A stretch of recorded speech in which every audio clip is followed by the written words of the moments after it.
अस्सलाम वालेकुम। तो कैसे हैं आप सब लोग। आज की इस वीडियो में हम लोग कुछ एमसीक्यूज़ को देखेंगे जो कि इक्वेशंस ऑफ मोशन में से आते हैं। तो पहले तो आप इक्वेशंस ऑफ मोशन एक बार रिवाइज करते हैं कि आपको पता हो कि जब एमसीक्यूज़ आ जाए तो आपने कौन सी इक्वेशन ऑफ मोशन अप्लाई करनी है। ठीक है, अब ये जिस तरह पहला एमसीक्यूज़ हमें दिया गया है, a car initially at rest travel 20 metre in 4 seconds along the straight line with the constant acceleration। इसमें इन्होंने हमें इनिशियल वेलोसिटी 0 बता दी है, इन्होंने हमें टाइम बता दिया है। ठीक है, तो सेकंड इक्वेशन ऑफ मोशन हम लोग अप्लाई करेंगे। हम फर्स्ट इक्वेशन ऑफ मोशन इसलिए अप्लाई नहीं कर सकते क्योंकि इन्होंने हमें वी एफ नहीं बताया। थर्ड इक्वेशन ऑफ मोशन भी इसलिए अप्लाई नहीं की जा सकती। अब सेकेंड इक्वेशन ऑफ मोशन आपने अप्लाई कर दी। जब आपने सारी वैल्यूज़ को पुट करना है तो एक्सेलरेशन जो है वो 2.5 ms-2 के इक्वल आ जाएगा। ठीक है, अब इसके बाद सेकेंड एमसीक्यूज देखें। अब सेकंड एमसीक्यूज भी सेम इसी तरह सॉल्व होना है जिस तरह ऊपर वाला क्वेश्चन सॉल्व हुआ है, लेकिन ये वाला एमसीक्यूज बेसिकली मैंने इसलिए लिखा है कि यहाँ पे ना एक्सेलरेशन जो होगा उसके साथ माइनस का साइन आना है। वो क्यों आना है? क्योंकि आप क्वेश्चन की स्टेटमेंट एक दफ़ा पढ़ें। How far does a car travel in 5 seconds and if it is moving with the initial velocity 10 ms-1 and decelerates with 2 ms-2। अब देखें डिसेलेरेट्स मतलब एक्सेलरेशन जो होगा वो नेगेटिव में आएगा। ठीक है, जब भी डिसेलेरेशन का वर्ड यूज़ होगा तो मतलब एक्सेलरेशन नेगेटिव, तो इसलिए एक्सेलरेशन के साइन के साथ नेगेटिव आया है यहाँ पे। अब यहाँ पे इनिशियल वेलोसिटी जो थी वो 0 नहीं थी, वो 10 के इक्वल थी, हमने 10 लिखी। टाइम हम लोग क्वेश्चन में 5 था, वो लिखा। अब हमने सारी वैल्यूज़ को जब पुट करना है तो आंसर जो होगा वो हमारे पास 34 मीटर आ जाएगा। ठीक है, तो ये हमारे पास आंसर आ जाएगा। हाँ जी, तो अब ये वाला एमसीक्यूज देखें। इसमें इन्होंने हमें इनिशियल वेलोसिटी बता दी है, टाइम बता दिया है, फाइनल वेलोसिटी इन्होंने हमसे पूछी है कि कितनी होगी।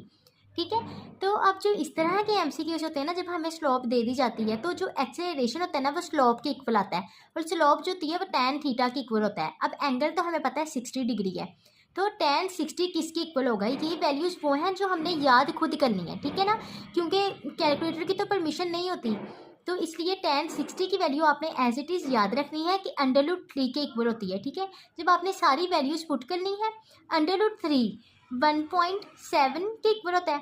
1.7 को जब 10 से मल्टीप्लाई करेंगे 17 आ जाएगा। 17 में जब 8 प्लस करेंगे 25 आ जाएगा। ठीक है जी, अब इस एमसीक्यूज़ को देखें। If a car is moving with the initial velocity 5, what will be distance covered during 3rd second when car attain constant acceleration is equal to 40। अब इस क्वेश्चन में जो स्टूडेंट्स बहुत ज़्यादा मिस्टेक करते हैं वो ये होती है कि वो इसमें सेकंड इक्वेशन ऑफ मोशन लगा देते हैं, s is equal to VIT plus half AT²। वो ये क्यों लगाते हैं? क्योंकि इसमें हमें इनिशियल वेलोसिटी भी दी गई है, टाइम भी दिया गया है, एक्सेलरेशन भी दी गई है। लेकिन स्टूडेंट्स आपने वो नहीं लगानी, क्योंकि जब हमारे पास टाइम जो होता है वो इस फॉर्म में नहीं दिया जाता, यानी 1 सेकेंड, 2 सेकेंड, 3 सेकेंड, 4। जब इस फॉर्म में हमें नहीं दिया जाता ना टाइम, बल्कि इस फॉर्म में दिया जाता है कि 1st second, 3rd second, 4th second, तो आपने ये वाला शॉर्टकट लगाना होता है। ठीक है, लेकिन जब आपको यूँ दिया जाएगा 1 सेकेंड, 2, 3, 4, 5 सेकेंड, तो आपने फिर इक्वेशन ऑफ मोशन ही लगानी है। तीनों इक्वेशन ऑफ मोशन आप लगा सकते हैं जो भी आपकी क्वेश्चन की रिक्वायरमेंट है उसके मुताबिक। ठीक है, लेकिन जब आपको इस तरह दे दिया जाता है कि 3rd सेकेंड, 4th सेकेंड, तो फिर आपने ये वाला शॉर्टकट लगाना है। ठीक है, इस क्वेश्चन में भी आपने यही करना है कि इन्होंने 3rd सेकेंड पूछा हुआ है तो आपने ये वाला शॉर्टकट लगाना है। SN is equal to VI plus A divided by 2n-1। अब इधर जो nth है ना वो बेसिकली 3rd सेकेंड है, तो nth जो है वहाँ पे आपने 3rd पुट करना है। अब यहाँ पे भी n जो है वो 3 आ जाएगा। फिर इस तरह जब आप वैल्यूज़ को पुट करेंगे तो आपके पास 105 मीटर आंसर आ जाएगा। ठीक है, हाँ जी, अब इस तरह के भी बहुत से एमसीक्यूज़ पूछे जाते हैं कि आपने हमेशा याद रखना है जब भी किसी एमसीक्यूज़ में ड्रॉप की बात की जाएगी तो उसमें इनिशियल वेलोसिटी हमेशा 0 हो जाएगी और जो जी होती है वो पॉजिटिव होती है। अब ये हमारे पास 3 इक्वेशंस ऑफ मोशन दी गई हैं, तो अब आपने ना इसमें इनिशियल वेलोसिटी जो है वो 0 पुट करते जाना है। ठीक है, अब जिस तरह की फर्स्ट इक्वेशन ऑफ मोशन है इसमें आपने इनिशियल वेलोसिटी 0 पुट की है, जी इज इक्वल टू GT आ गया। ठीक है, जी की वैल्यू हमें पता होती है, क्या होती है 10, तो आपने VF is equal to 10T, simple. ठीक है, इसी तरह सेकंड इक्वेशन ऑफ मोशन में आपने इनिशियल वेलोसिटी 0 पुट करनी है। आपने इस सारे को सॉल्व करना है। जब g 10 की इक्वल हो जाएगा, 10 को 2 से डिवाइड करेंगे 5t²। ये सेकंड शॉर्टकट, ठीक है। अब इसके अलावा जब आप थर्ड इक्वेशन ऑफ मोशन को भी ऐसे ही सॉल्व करें, ठीक है। अब ये एमसीक्यूज देखें। All objects reach on Earth with the same acceleration when dropped from the same height. Their free fall time is given as. अब इस क्वेश्चन में उन्होंने क्या कहा हुआ है? When dropped from the same height. In the case of drop हमें पता है कि जो इनिशियल वेलोसिटी होती है वो 0 के इक्वल हो जाती है। तो इनिशियल वेलोसिटी अब हमने 0 जब पुट करनी है तो हमारे पास क्या आ जाएगा? S is equal to half GT²। अब आपने T को इधर ही रखना है और फिर 2 को उधर ले जाना है। 2S divided by G। जब T का स्क्वायर रूट आप स्क्वायर ख़त्म करेंगे तो ये अंडर रूट आ जाएगा, ठीक है। तो ये हमारे पास जो फ्री फॉल टाइम होगा वो इसके इक्वल आ जाएगा। देखिए, इन केस ऑफ ड्रॉप हमें VF और S दोनों के शॉर्टकट पता है। अब हम इन शॉर्टकट्स को यूज़ करेंगे।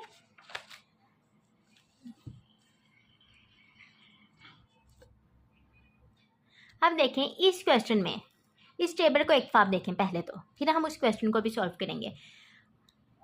जब इन केस ऑफ ड्रॉप हम लोगों ने देखा है तो हमने देखा है कि जो इक्वेशंस ऑफ मोशन हम लोगों ने यूज़ की हैं, और जब हम लोग इक्वेशंस ऑफ मोशन कब यूज़ करते हैं? जब हम लोग 1 सेकेंड, 2 सेकेंड, 3 सेकेंड या हम लोग इस तरह बात करते हैं, जब यूज़ करते हैं ना। तो इसलिए अब आपने जब डिस्टेंस बताना है या फाइनल वेलोसिटी बतानी है, आपने शॉर्टकट फार्मूला लगाना है और आपने इन सब की जो वैल्यूज़ है ना वो आपको पता लगती रहेंगी कि डिस्टेंस कितना है और फाइनल वेलोसिटी कितना है। अब डिस्टेंस 5t² के इक्वल होता है। टाइम में आपने 1 सेकेंड पुट किया, इस तरह आपने सारी वैल्यूज़ को पुट करना है तो आपके पास आंसर आता रहेगा, ठीक है। एक शॉर्टकट जो आपने याद रखना है कि अगर आपके पास टाइम जो है 1 है तो फाइनल वेलोसिटी 10 आएगी, ये 2 है तो ये 20 आएगी, यानी इसके आगे सिर्फ 0 लगाना है, ठीक है।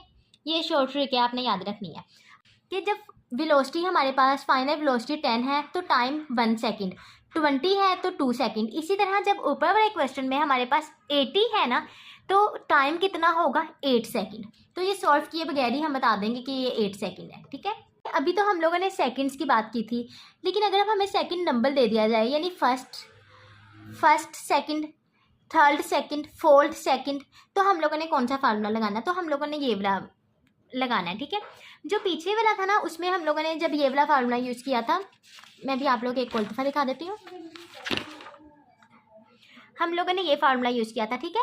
लेकिन अब नेक्स्ट केस में हमारे पास क्या है कि in the case of drop initial velocity जो होती है वो हमारे पास 0 हो जाती है, इसलिए VI तो 0 हो जाएगी, इसलिए हमने उसे पुट नहीं करना है, हम लोगों ने बाकी सबको लिख देना है। अगर हम इधर VI प्लस लिखेंगे भी तो वही बात होगी, क्योंकि उसने तो 0 ही, उसकी वैल्यू तो 0 ही होगी।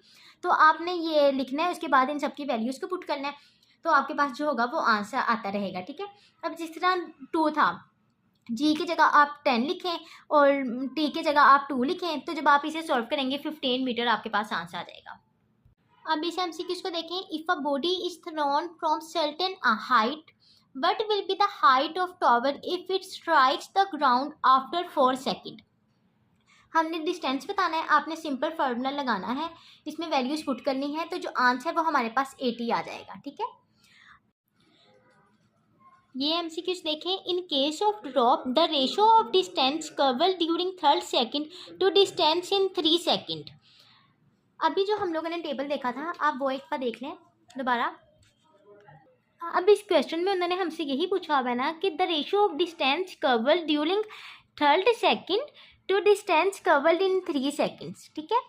तो 3rd सेकेंड में इतना डिस्टेंस कवर्ड हुआ है और 3 सेकेंड्स की जब बात होगी तो वो 45 डिस्टेंस कवर्ड हुआ है, ठीक है। क्योंकि ये जो है ये सेकेंड नंबर है, यानी 3rd सेकेंड ये है, लेकिन जब 3 सेकेंड की बात की गई है तो वो ये है, ठीक है। तो 25 को ऊपर रखना है, 45 को नीचे रखना है। तो अब हमारे पास क्या आंसर आएगा? जब आप 25 को ऊपर रखेंगे और डिवाइड कर देंगे 45 से, तो 5 5 25 होता है एंड 5 9 45 होता है, तो 5 9 जो होगा वो आपके पास आंसर आ जाएगा, 5:9।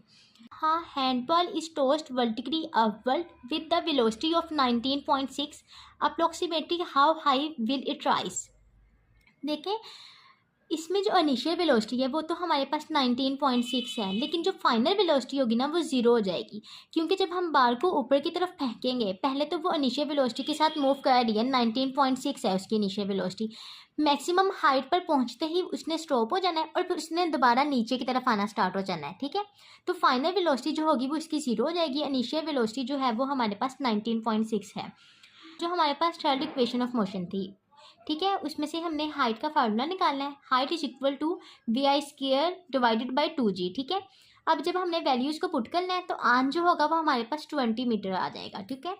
उम्मीद है आज की इस वीडियो में जितनी भी ट्रिक्स थी वो आपको समझ आ गई होंगी। अगर कोई भी बात आपको नहीं समझ आई तो आप मुझसे कमेंट करके पूछ सकते हैं। अगर वीडियो अच्छी लगी है तो मेरी वीडियो को लाइक करके मेरे चैनल को सब्सक्राइब कर दें। Thank you so much.